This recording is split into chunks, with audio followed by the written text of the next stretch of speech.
अस्सलाम वालेकुम। शरीनाज़ के किचन में खुश आमदीद। आज मैं आप सबसे भुने गोश्त की रेसिपी शेयर करूंगी जो बिल्कुल होटल के जैसा बनेगा, बहुत मज़े का बनेगा। आप इसको ज़रूर ट्राई करिएगा। चलते हैं रेसिपी की तरफ। बिस्मिल्लाहिर्रहमानिर्रहीम। मैंने एक पतीली में 1.5 पाव गोश्त डाला है, हड्डी वाला। आप चाहें तो बोनलेस भी इस्तेमाल कर सकते हैं। और इसमें मैंने तकरीबन 2 गिलास पानी शामिल किया है। आधा चमचा मैं इसके अंदर नमक डाल दूंगी और 15 से 20 मिनट के लिए इसको मैं ढक के पका लूँगी। हमें गोश्त को 50% गलाना है। 15 मिनट्स हो चुके हैं, गोश्त हमारा 50% गल चुका है। ग्रेवी बनाने के लिए मैं यहाँ पे 1 अदद टमाटर और 1 अदद प्याज को उबाल लूँगी 5 मिनट के लिए। 5 मिनट के बाद जब ये उबल जाएगा तो मैं इसका पेस्ट बना लूँगी। अब मैं एक पतीली में 2.5 चमचे तेल शामिल करूँगी। इसके अंदर जो हमने गोश्त उबाला था वो डाल दूँगी। आधा चमचा मैं पिसी हुई मिर्चें डाल दूँगी।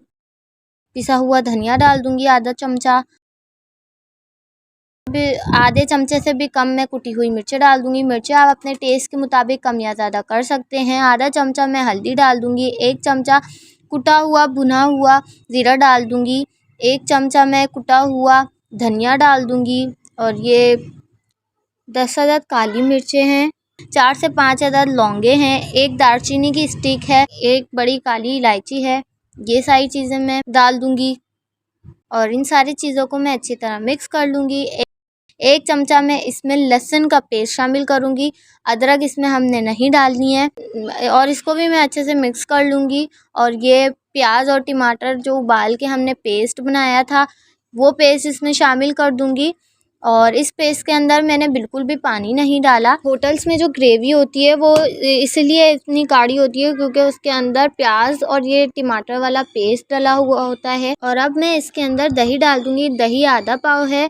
दही डाल के मैं अच्छे से मिक्स कर लूँगी और इसको 8 से 10 मिनट तक अच्छे से भून लूँगी ताकि हमारा ऑयल भी सेपरेट हो जाए अच्छे से और सालन बहुत अच्छी तरह भुन जाए। 1 बड़ी प्याज जो कि फ्राई हुई है, थोड़ा सा पानी डाल के मैं इन प्याज का पेस्ट बना लूँगी। 8 से 10 मिनट हो चुके हैं, सालन अच्छी तरह भुन गया है, ऑयल भी सेपरेट हो चुका है। अब इसके अंदर मैं फ्राई की हुई प्याज का पेस्ट शामिल कर दूँगी और थोड़ा सा मैं इसके अंदर नमक डालूँगी। नमक अपने टेस्ट के मुताबिक इसमें नमक शामिल करिएगा। मैंने इसके अंदर थोड़ा सा नमक और डाला है क्योंकि नमक फीका था। और इसको मैं अच्छे से 4 से 5 मिनट तक दोबारा भून लूँगी। सालन भुन गया है। अब मैं इसके अंदर 4 अदद हरी मिर्ची शामिल करूँगी।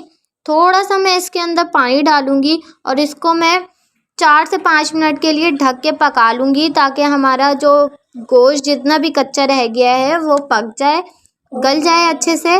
गोश्त गल गया है। अब मैं इसके अंदर ऊपर से थोड़ा सा गरम मसाला डालूँगी, हरा धनिया डालूँगी और थोड़ी सी अदरक डालूँगी और मैं अब सालन को डिश आउट कर लूँगी। भुना गोश्त रेडी है। अगर आपको मेरी रेसिपी पसंद आए तो like, comment, share and subscribe लाजमी कीजिएगा। मिलते हैं नई रेसिपी में। अपना बहुत ख्याल रखिएगा। अल्लाह हाफिज़।